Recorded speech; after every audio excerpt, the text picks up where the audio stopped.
রাত্রি বলবে নেই, নক্ষত্র বলবে নেই, শহর বলবে নেই, সাগর বলবে নেই, হৃদয় বলবে আছো। কত সুন্দর করে লেখক বলে গিয়েছেন। হ্যালো গাইস, আসসালামু আলাইকুম। Welcome back to my channel Sharmin Jahan. এই মুহূর্তে কাছে এবং দূরে, দেশ এবং দেশের বাইরে থেকে যারা আমার আজকের ব্লগটা দেখছেন, আশা করছি সবাই অনেক ভালো আছেন। আমরাও আল্লাহর অশেষ রহমতে আলহামদুলিল্লাহ অনেক ভালো আছি। সকালটা শুরু হলো খুবই সুন্দরভাবে। আজকের সকালটা দেখেন কত সুন্দর। বাইরের ওয়েদারটা দেখতেই ভালো লাগছিল। আমি কিন্তু অনেকক্ষণ বেলকনিতে দাঁড়িয়েছিলাম। যদিও অনেক ভোরবেলা ঘুম থেকে উঠেছিলাম, তারপর আবার ঘুমিয়ে পড়েছিলাম। এখন ঝটপট ঘুম থেকে উঠে নাস্তা তৈরির জন্য রেডি করছি।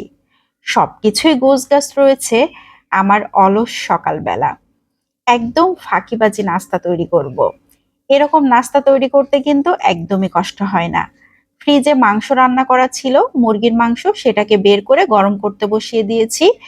এদিকে রুটি ভেজে নিচ্ছি, রুটিগুলো একদম রেডি করা, শুধুমাত্র আমাকে ছেঁকে নিতে হবে। তো রুটিগুলোকেও আমি ছেঁকে নিচ্ছি। সকাল তো এখনো ঘুমাচ্ছে, আমি দেখিয়ে দিলাম ও এখনো ঘুম থেকে ওঠে নাই। তবে ওকে আমি ডেকে রেখে এসেছি যে তুমি তাড়াতাড়ি ঘুম থেকে উঠে পড়ো। এখন কিন্তু ৮টা বেজে গিয়েছে। ৮টা বেজে গেলে আমার মাথায় আর কাজ করে না, মনে হয় এখনো ঘুমাবে। আমার তো তাড়াহুড়ো করে সব কাজ শেষ করতে হবে, নাস্তা দিতে হবে, ৯টার মধ্যে নাস্তা কমপ্লিট করাই লাগবে। গোছগাছ করতে হবে সবকিছু, তারপর না আমাকে একটু কাজেও বসতে হবে। কারণ একটা কন্টেন্ট তৈরি করতে অনেক সময় দিতে হয়। আমরা যারা কন্টেন্ট নিয়ে কাজ করি তারা কিন্তু জানি। এই কারণে সংসারের কাজগুলোকে তাড়াহুড়ো করে গোছগাছ করে সবকিছু কমপ্লিট করে নিজের একটু সময় বের করা অনেক কঠিন। সেই সময়টা বের করে নিজের কাজ করা, এটা আসলে যারা করেন তারাই কেবল বোঝেন। তারপর যদি বাচ্চা নিয়ে বাইরে দৌড়াদৌড়ি করা লাগে তাহলে তো কথাই নাই।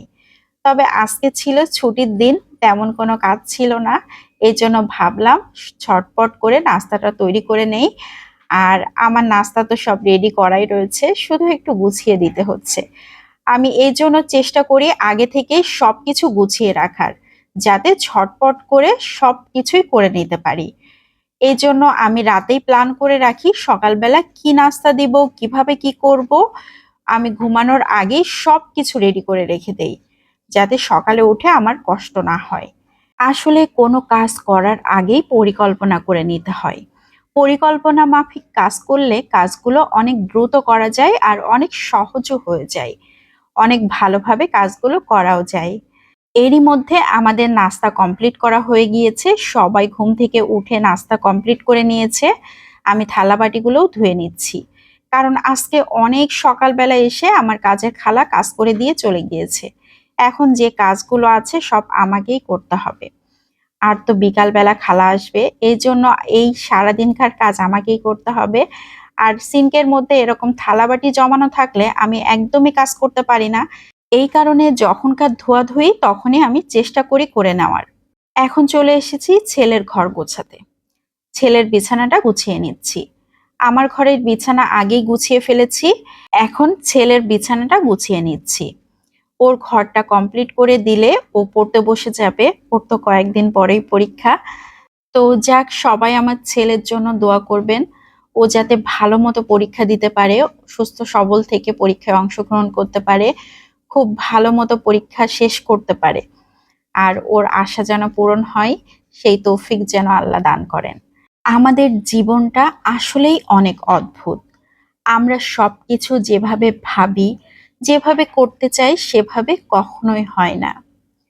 এই জন্যই তো প্রত্যাশা ছেড়ে দিয়েছি, অবহেলার ঝোপঝাড় পেরিয়ে নতুন পথ খুঁজব।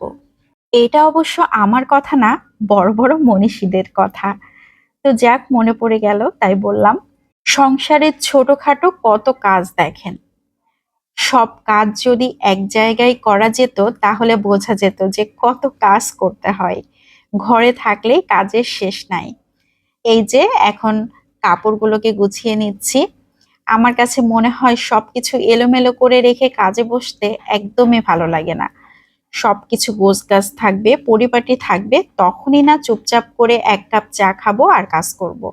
এরকম মানে আমার কাছে খুবই ভালো লাগে। এজন্য আমি চেষ্টা করি খুব দ্রুত সবকিছু কমপ্লিট করে তারপর ১ কাপ চা খেতে। তো এই যে আমি চা খাবো, এজন্য চার পানি বসিয়ে দিচ্ছি। আর আমি তো ফাঁকিবাজি, সবকিছুতেই ফাঁকিবাজি চেষ্টা করি যাতে ঝটপট হয়, দ্রুত হয়। তো চায়ের পানিটা গরম করতে দিলাম। এদিকে দেখি সকালের বাবা টাকা নিয়ে বসেছে হিসাব নিয়ে। তো টাকার হিসাব তো অনেক কঠিন। এটা অবশ্য আমার মাথায় আসে না, আমি করিও না। আমার যত টাকার হিসাব আছে, যত কিছু আছে সবকিছু সকালের বাবাই মেইনটেইন করে। তো ওই সেগুলো করে নিচ্ছিল, আমি একটু দেখলাম।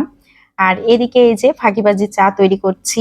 এই ফাঁকিবাজি চাটা কিন্তু খুব একটা মন্দ হয় না, ভালোই হয়। আমার কাছে তো ভালোই লাগে। এই যে আবার পাতিলে করে চা জাল করব, সেই পাতিলটা আবার ধোয়া লাগবে, তার সাথে তো মগ আছেই। শুধু শুধু এত ঝামেলা কেন? দিনের মধ্যে যদি ৩-৪ বার চা খাওয়া হয় আর ৩-৪ বার যদি পাতিল ধোয়া হয়, মগ ধোয়া হয়, তাহলে কত সময় নষ্ট হবে বলেন তো? এই জন্য আমার এই ফাঁকিবাজি চা তৈরি করা। এই চাটাও কিন্তু অনেক মজা হয়, একবার তৈরি করে খেয়ে দেখতে পারেন। আর আমার বাসায় দুধ চাটা একদমই চলে না, মানে পছন্দ করে বাট কেউই খেতে পারে না। দুধ চা অনেক বেশি অস্বাস্থ্যকর। আমরা শখ করে মাঝে মধ্যে খাই, কিন্তু রেগুলার না।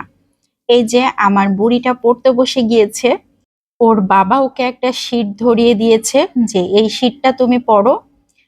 তো ওর কাছে তো সব থেকে কঠিন মনে হয় শীট পড়া, এজন্য আমাকে দেখাচ্ছে যে দেখো মা কত বড় একটা শীট, এই শীটটা পুরো বাবা আমাকে পড়তে বলেছে, এটা কি সম্ভব? ওর মুখের দিকে তাকান, দেখেন ও কিভাবে আমাকে বলছে। আমি বললাম যে তুমি যতটুকু পারো ততটুকু পড়ো, বাবা না হয় বলেছে, কিন্তু তা হবে না। বাবা কেন বললো ওকে এত বড় একটা শীট পড়ার জন্য?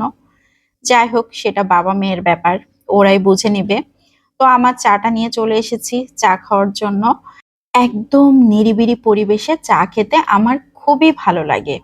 এই জন্য আমি সবকিছু গোছগাছ করেই তারপর চা খাই। এখন কিন্তু দুপুর ১১টা বেজে গিয়েছে। আমি একটা পেয়ারা কেটে দিয়েছি আর সাথে দিয়েছি কাসুন্দি। বললাম তোমরা ২ জন মাখিয়ে তারপর খাও। কি পরিমাণে ফাঁকিবাজি মাখানো দেখেন। হাত দিবে না এই কারণে এইভাবে মাখিয়ে তারা খাচ্ছে। বাবা মেয়ের কাজ। আমি যদি মাখিয়ে দিতাম তাহলে সবথেকে ভালো হতো। ছোট্ট একটা ব্লগ শেয়ার করলাম। বিদায় নিচ্ছি। Bye bye.